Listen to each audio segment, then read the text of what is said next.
Uh-oh, we got a moron here. Presenting the distinguished international news commentator and foreign correspondent, Smaulgld. This has been an extraordinary week in world affairs. Now I told Hillary Clinton that that's moronic. Hello and welcome to Smaulgld's Moronica for the week ended June 16th, 2018. The week's news that made you scratch your head, cringe, or just say, that's moronic. Well, this just in, Justin Trudeau. And they call Trump lowbrow. Check out Justin Trudeau. His fake eyebrows dip off the side of his head after he met with Trump at the G7 meeting.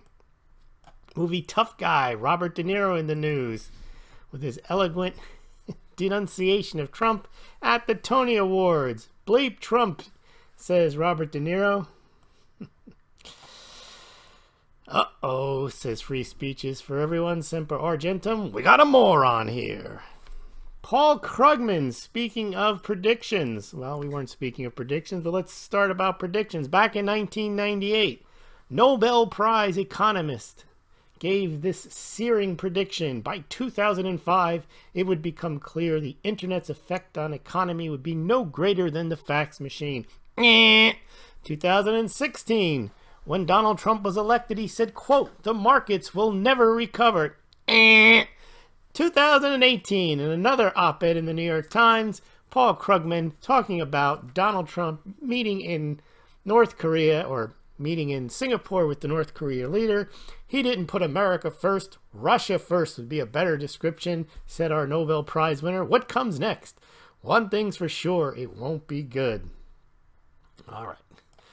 John Brennan piles on. Uh-oh. He claims your wrong-headed protectionist policies and antics are damaging our global standing as well as our national interests. Your worldview does not represent American ideals to allies and friends.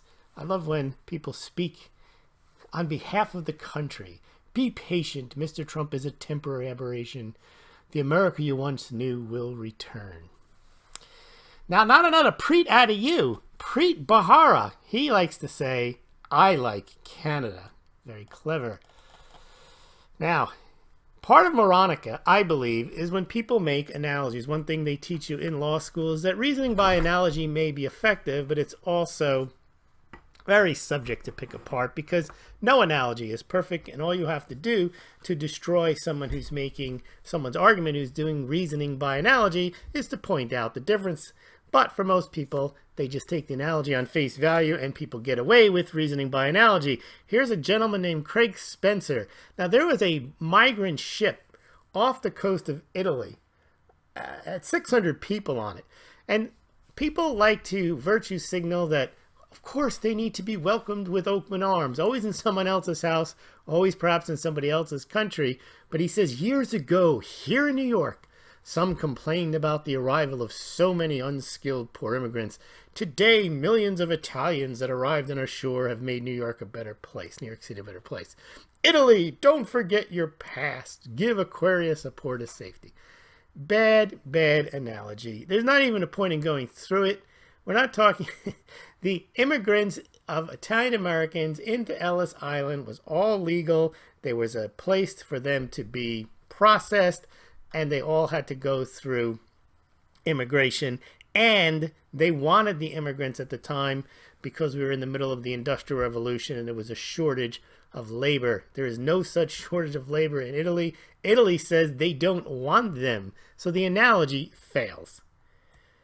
Uh-oh, uh-oh, uh-oh. We got a lot of uh-ohs here. What's next? Well, we have the same concept of someone speaking for Americans. Now, this guy, Nicholas Kristof, echoing John Brennan, and also John McCain, we'll see in a moment. You know that embarrassing feeling when your toddler has a tantrum in public and you have to apologize to neighbors? Americans feel that way. Our toddler just had a tantrum at the G7 meeting. Sorry, Canada, Germany, sorry, France, sorry, UK, sorry, Japan, sorry, Italy, says Nicholas on behalf of all Americans. Who else apologized? Who else speaks for Americans? Let's see. Oh, I thought John McCain did. John McCain also apologized on behalf of all Americans. So we've got Brennan, we've got Christoph, we've got McCain, all apologizing for Trump for Americans on behalf of all Americans. Uh-oh, maybe overtaxing isn't such a good idea. The Seattle City Council voted to rescind their landmark corporate head tax it passed a month ago to fund homeless programs. We featured this on Moronic a while back, saying they were going to end up with no tax because all they were going to do is drive away the companies that they intended to tax. The idea was if you were a large company, you could pay $563 per employee to pay for the homeless. And as it turned out, my prediction was they would not get the $563. The companies would leave and they'd have no money for the homeless. And the city council voted to rescind that, I guess realizing that it was indeed moronic. Now, don't eat Chick-fil-A. Now, Chick-fil-A made the news a couple of years back. I don't know, I think the CEO said something like marriage is between a man and a woman. Well, now if you eat at Chick-fil-A, I suppose you're endorsing a particular political point of view, but that's true if for a lot of these companies, if you drink coffee at Starbucks, you're endorsing some political point of view. Any company whose CEO makes a public stand, or the company makes a public stand, sure, you're making somewhat of a political. It could be argued that you're making a political statement, but generally all you're doing is having a cup of coffee or eating a slice of chicken. Well, Jack Dorsey felt that way. He thought he likes Chick-fil-A, and so he had a chicken sandwich. But then he was forced to apologize for eating Chick-fil-A during Pride Month because of the perceived anti-gay bias of the Chick-fil-A CEO. So you can't just have a cup of coffee or eat a piece of chicken. There's always politics involved. They've interjected politics in sports and even down to food. Now, about that Korean summit, Now, you would think that Donald Trump went to Korea and tried to start World War III and was successful. Backlash, says the CNBC. Trump agreement with Kim draws backlash for lacking details on denuclearization. Now, I always thought that these people wanted denuclearization. I thought the world wanted denuclearization. There was such a threat. It goes all the way back to my daughter Amy goes to bed at night with Jimmy Carter complaining that Ronald Reagan was going to lead us into nuclear holocaust. Nope. Trump goes there, tries to denuclearize, and he just didn't achieve it. It gets worse. The summit feels more like a photo op than a substantive negotiation, says Bloomberg. So Trump just went there, didn't really discuss anything. He was just there for the photos. Meanwhile, there's no missiles flying over Japan, and we don't hear, quote, little rocket man threatening the United States. Not good enough. The problem now is, why did Trump go to meet with a dictator?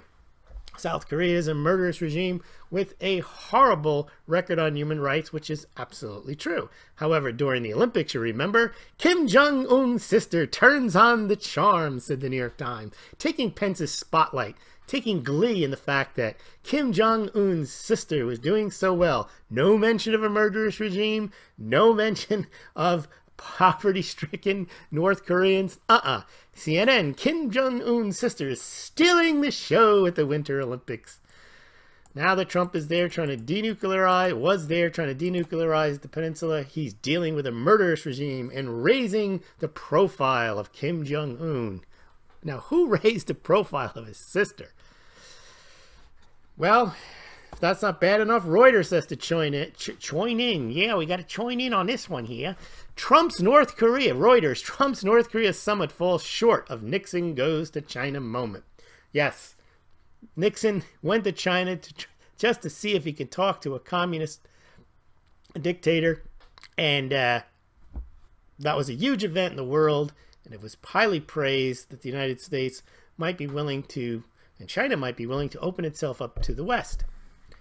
But this is an epic fail on Trump's part because he went to North Korea, tried to denuclearize or create an agreement to denuclearize the peninsula, and it just did not match the level of Nixon goes to China.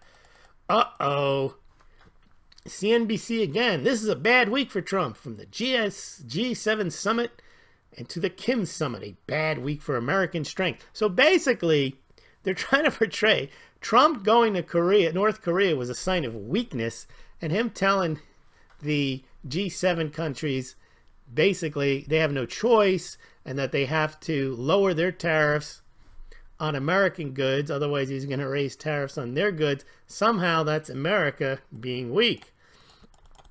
Even worse. Bloomberg. Trump gave Kim a summit and left with little to show for it. Just didn't stop. Epic fail that it was. Shep Smith on Fox News. Trump gave Kim everything he wanted and got nothing in return. What a disaster this whole trip was. Cohen to flip. Now this one is hysterical because this is the day before the IG report came out. This story was 100% made up. Sources say Cohen has flipped and will cooperate. Cooperate about what? About Russia? He wasn't involved in it. About how Trump obstructed. What is he going to flip about? Well, you read the story and it's sources say it's imminent that he's going to flip. Well, first of all, they said it was imminent, and this was on June 13th. Nothing happened. There is no story. Ex-Trump lawyer likely to coordinate. Sources say it is believed imminent. Cohen to flip. Likely, then they said it's likely to hit the White House hard. All these projections, likely, sources say, imminent. No substance to the story whatsoever. No named sources, but something's going to happen imminent. It reminds me of the gold pumpers. Here comes a game changer. Gold back yuan, sources say, will be a real game changer. And there's no source, and it didn't change anything because it didn't happen. So we'll see when Cohen flips, whatever that means. AP at it again. Now we always see this. We've seen this a lot. AP, Reuters, whatever the major news outlets are, New York Times, they like to put out a story. I'm sorry, I can't say they like to.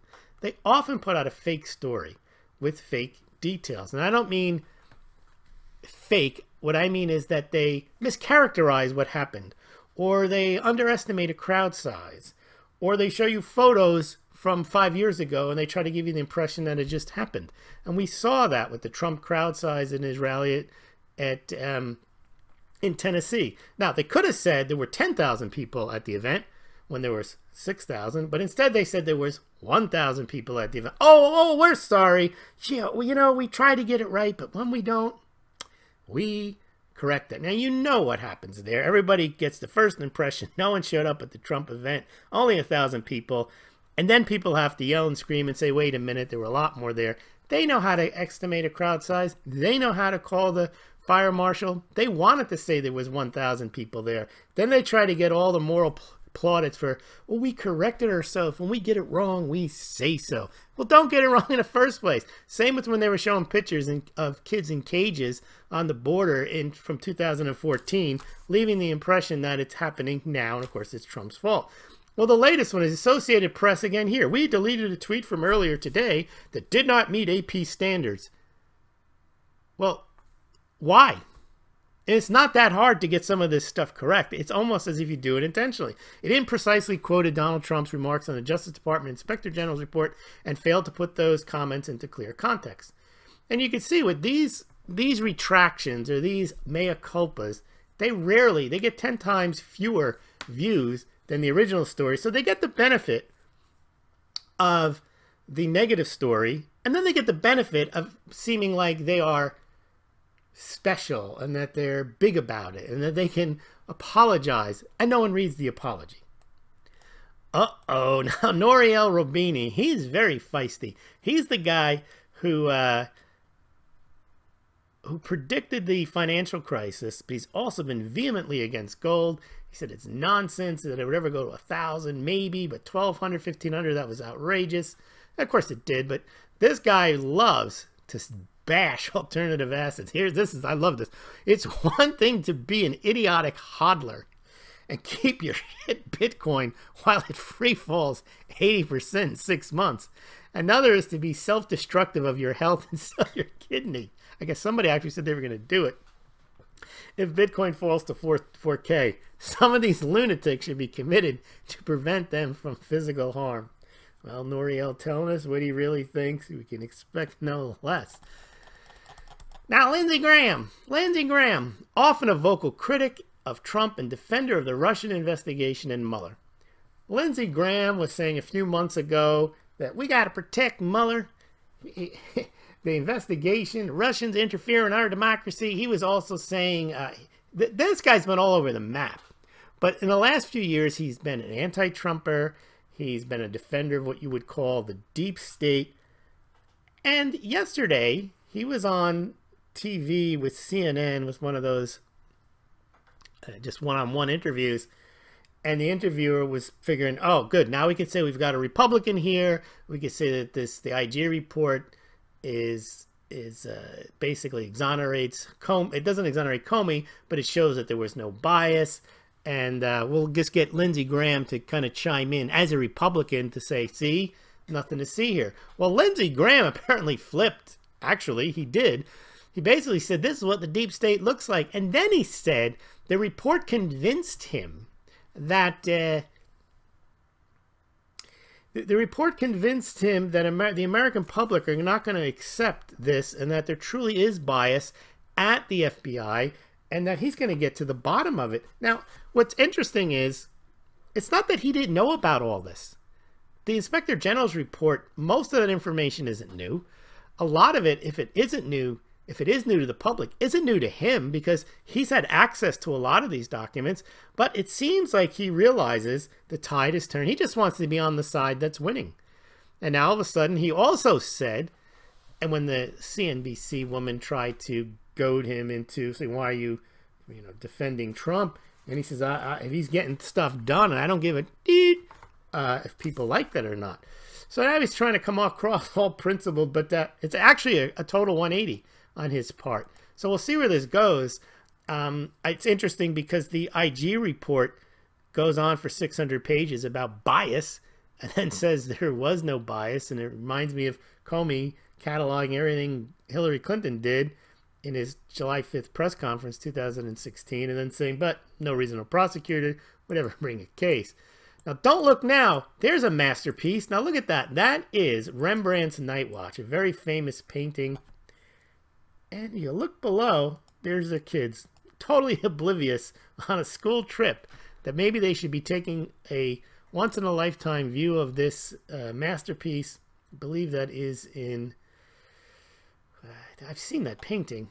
I think it's definitely it might be in Amsterdam in Holland. Maybe it's not. Maybe I saw it somewhere else, but I've definitely seen that photo. That is the photograph. I had my cell phone. I took a picture of it. I did not. It is a Rembrandt masterpiece, but the kids don't seem to care. Now, who's the moron? Another one of Boy Genius's government-subsidized battery-operated cars for an unprofitable company has a mechanical failure.